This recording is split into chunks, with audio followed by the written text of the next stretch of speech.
오늘 우리에게 주신 하나님의 말씀은 사도행전 5장 17절부터 42절입니다. 대제사장과 그와 함께 있는 사람 즉 사두개인의 당파가 다 마음의 시기가 가득하여 일어나서 사도들을 잡아다가 옥에 가두었더니 주의 사자가 밤에 옥문을 열고 끌어내어 이르되 가서 성전에 서서 이 생명의 말씀을 다 백성에게 말하라 하매 그들이 듣고 새벽에 성전에 들어가서 가르치더니 대제사장과 그와 함께 있는 사람들이 와서 공회와 이스라엘 족속의 원로들을 다 모으고 사람들을 옥에 보내어 사도들을 잡아오라 하니 부하들이 가서 옥에서 사도들을 보지 못하고 돌아와 이르되 우리가 보니 옥은 든든히 잠기고 지키는 사람들이 문에 서 있으되 문을 열고 본즉 그 안에는 한 사람도 없더이다 하니 성전 맡은 자와 제사장들이 이 말을 듣고 의혹하여 이 일 어찌 될까 하더니 사람이 와서 알리되 보소서 옥에 가두었던 사람들이 성전에 서서 백성을 가르치더이다 하네. 성전 맡은 자가 부하들과 같이 가서 그들을 잡아왔으나 강제로 못함은 백성들이 돌로 칠까 두려움이더라. 그들을 끌어다가 공회 앞에 세우니 대제사장이 물어 이르되 우리가 이 이름으로 사람들을 가르치지 말라고 언금하였으되 너희가 너희 가르침을 예루살렘에 가득하게 하니 이 사람의 피를 우리에게 돌리고자 함이로다. 베드로와 사도들이 대답하여 이르되 사람보다 하나님께 순종하는 것이 마땅하니라. 너희가 나무에 달아 죽인 예수를 우리 조상의 하나님이 살리시고 이스라엘에게 회개함과 죄사함을 주시려고 그를 오른손으로 높이사 임금과 구주로 삼으셨느니라. 우리는 이 일의 증인이요 하나님이 자기에게 순종하는 사람들에게 주신 성령도 그러하니라 하더라.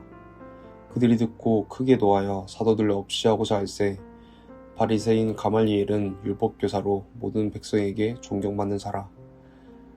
공회 중에 일어나 명하여 사도들을 잠깐 밖에 나가게 하고 말하되 이스라엘 사람들아 너희가 이 사람들에 대하여 어떻게 하려는지 조심하라.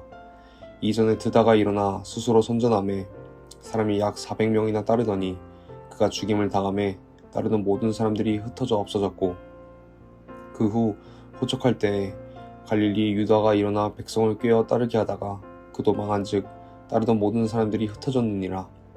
이제 내가 너희에게 말하노니 이 사람들을 상관하지 말고 버려두라.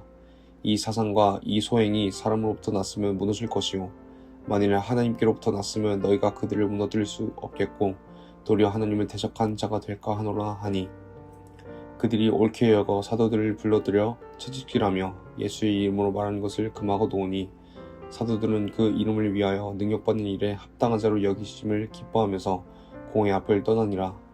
그들이 날마다 성전에 있든지 집에 있든지 예수는 그리스도라고 가르치기와 전도하기를 그치지 아니하니라. 아멘. 오늘 본문 말씀은 총 4가지의 장면으로 나눌 수 있을 것 같습니다. 사도들이 옥에 갇힌 장면과 그 뒤 옥에 풀려나서 말씀을 전하는 장면, 그리고 다시 공회에 들어가 베드로와 사도들이 대답하는 장면, 마지막으로 가말리엘이 등장해 조언하는 장면. 이 몇 개의 장면 안에서 우리는 공통점을 찾을 수 있는데 바로 사람의 힘으로는 불가능한 일들이 일어났다는 점입니다. 옥의 문을 여는 것과 더욱 담대하게 예수님을 전하고 죽기를 두려워하지 않는 모습들 말이죠. 특히 예수님에 대한 복음을 전파하는 장면은 이전에 예수님이 돌아가실 때 도망치던 제자들과는 완전히 다른 모습을 보여주고 있습니다. 사랑하는 청년 여러분, 오늘 본문에 나온 사도들이 이렇게까지 담대하게 예수님을 전파할 수 있는 이유는 무엇일까요? 이것을 단순히 성령의 능력으로 볼 수도 있습니다. 하지만 우리는 이것을 넘어서서 32절을 통해 더욱 깊숙이 보았으면 좋겠습니다. 우리는 이 일의 증인이요 하나님이 자기에게 순종하는 사람들에게 주신 성령도 그러하니라.